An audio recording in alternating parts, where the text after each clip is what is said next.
Today we'll have a look at a rectilinear motion question, and I think you'll find that these questions in the Sadler book are really easy. In fact, soon I'll be running some courses where we can go through some much harder test and exam style questions, so let me know in the comments if you'd really like to get involved with that, and I'll let you know some more information. But for now, instead of doing this with algebra, let's have a look at using our calculator to learn some new skills that perhaps you don't already know. Even though this is a really easy function, it's just a quadratic. And next time when we do an optimization question, we'll again use these ideas to learn how to use our calculator really well.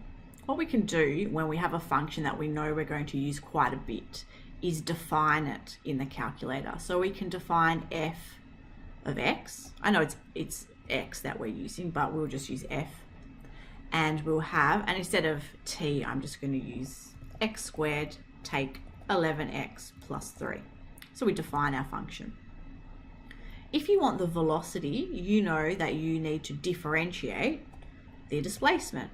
And our displacement is given by f of x. So if we do that, it just gives it to us right there on the calculator. So for the first one, which we've just done with the calculator, we end up with writing down that our velocity function, and just remember to use the correct variables when you write it down, is 2t take 11. So that's done.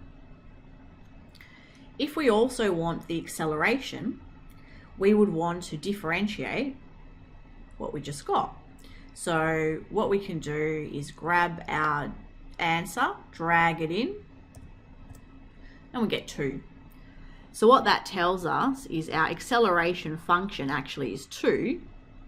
So meters per second squared. So actually we know, if we had to comment on that, that this particle is undergoing constant acceleration.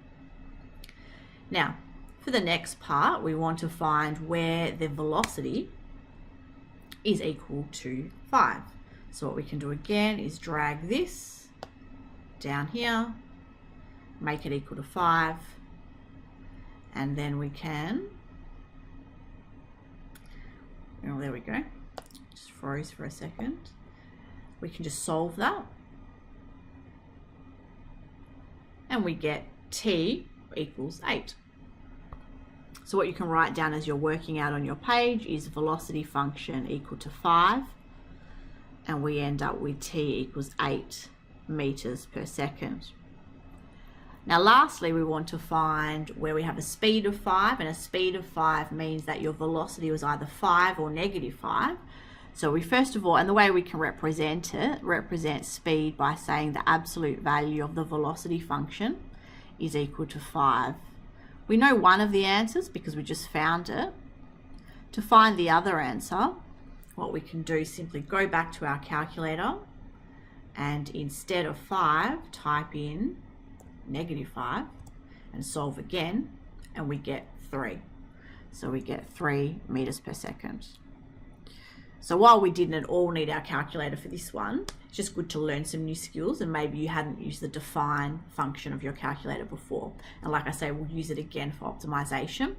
And if you're finding some of the Sadler questions to be a little bit easy and are wondering, is a test going to be that easy? Probably not. So stay tuned for some of the things I have coming up for you.